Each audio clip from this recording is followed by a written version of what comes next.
Are you ready? Yes. Are you ready? For your level in town.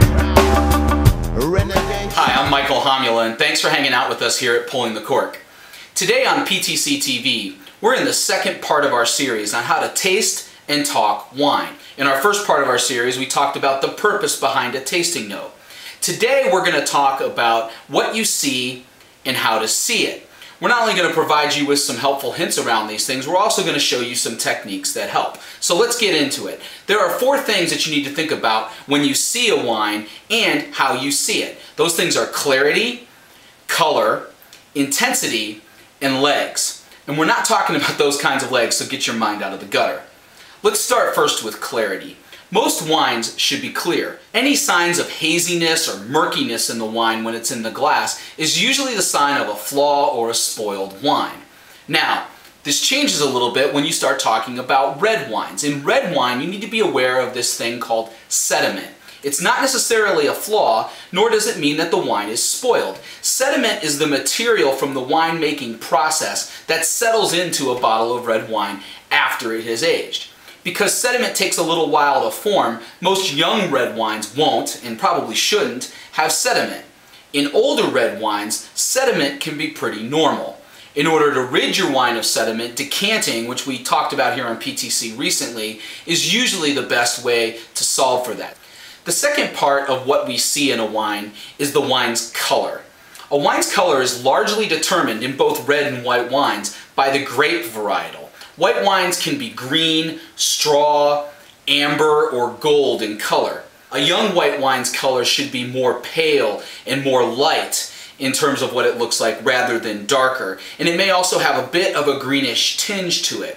Over time, the color of a white wine will evolve towards an amber or more dark gold in color. A young white wine that's amber colored or dark gold probably is spoiled. Now, in red wine, color is largely determined by the variety of grape, since the wines get their color from the grape skins themselves. A young red wine's color usually is going to be purple or ruby red. Those are some of the things that you're most likely to see, or something in that color hue. Older reds are more likely to be a brickish red or an amber in color as well. Now, let's talk about the technique that you can use to look at the clarity and the color of a wine. Here is the simplest way that I have found to evaluate both things. First, we'll start with the white wine. To take a look at clarity, the thing that I like to do is to go ahead and give the wine a tiny bit of a swirl. This kind of gets any particles or materials that might be in the wine starting to move, and it makes it a lot easier to see them. Up against a white background, you can use a tablecloth or a white napkin. I like to use just a white piece of paper. It's pretty simple and easy to use.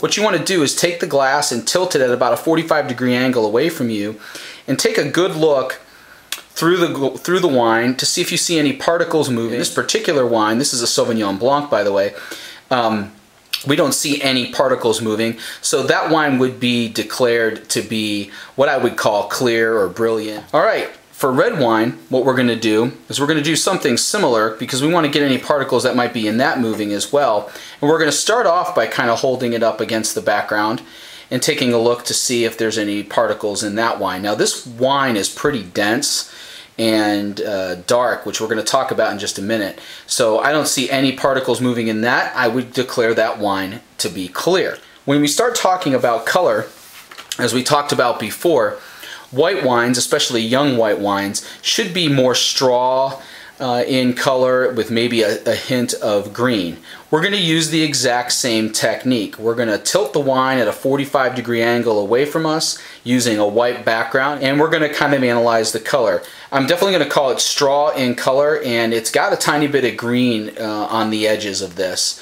And when you look at a wine's color, what you want to do is look right down into the core of the wine. Don't look out to the edges, though it's important to know what's happening along the edges. We want to concentrate on the core of the wine to determine its color. So let's go ahead and take a peek at the red wine here. And again, 45-degree angle. We're going to look directly into the core of the wine, not along the edges. Use the white background as our mat. And I'm looking at this and I'm seeing this being a pretty dark and deep purple in color. So that's the technique. Now that we've taken a look at clarity and color and how to get to it, the third thing we need to talk about is color intensity. Now, intensity refers not to the actual color of the wine itself, but to the concentration or density of the color. The more concentrated a wine's color, the greater its intensity. A wine with high intensity of color is usually referred to as dark. Something that is low intensity in color is usually referred to as something like pale, and something in between is, not surprisingly, medium. Intensity is important because it can sometimes be a bit of a cue as to the fullness of the body of the wine. Generally, the more intense a wine's color, the more flavorful and full-bodied it will be. In red wine, the intensity of a wine's color indicates the extent to which the pigment from the grape skins have been extracted into the wine. The greater the intensity, the more the extraction of the pigment and the flavors, and the more full-bodied the wine will likely be. Okay, to evaluate intensity, it's pretty much the same thing as clarity and color. You're going to tilt the wine at a 45-degree angle away from you, and you're going to use a white background. We're going to declare this to be a pale. That is absolutely pale in terms of its color intensity. Again, you want to look at the core of the wine. Don't go out to the edge, because it's always going to start to get a little bit more watery and less intense in color as it goes to the edge. We're going to notice that more in the red wine in just a moment. But you want to look at the core, and in this particular case, this would be pale.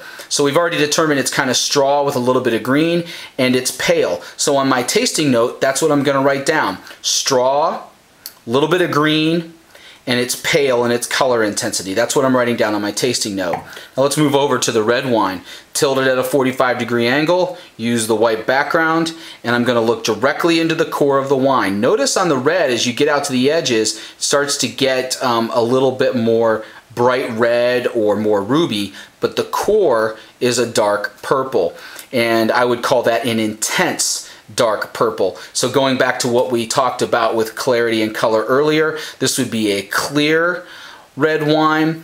Its color would be, I would call it a deep purple or maybe even a garnet, and its color intensity is very dark. Okay, now the last thing we need to think about when we think about what you see and how you see it is that idea that I talked about earlier of legs. But legs refers to the streams of wine that form on the inside of a wine glass after you've swirled it. The more visible and pronounced that the legs are, the longer that they last and hang on and cling to the inside of the glass, the higher the alcohol content, and usually the more full-bodied the wine is. Legs are always kind of fun to look at, and people love to talk about them, but they don't really tell us anything about the actual quality of the wine itself. A fuller-bodied wine, where the legs might be more pronounced, is not necessarily better than a light-bodied wine, nor is a wine with more alcohol better than a wine with less alcohol. So let's quickly sum up what we talked about today. There are 4 things you want to be thinking about and observing when you look at your wine: clarity, color, intensity, and legs. That's what you see, and hopefully today we provided you with some techniques on exactly how to see it. As you get ready to start into your tasting note, those are the 4 things you want to be looking at and observing and talking about. Thanks again for joining us today on Pulling the Cork. Be looking out for the 3rd part in our series on aroma, what you smell and how to smell it. Until then, cheers. We got 3 minutes and we're out of here. The clock is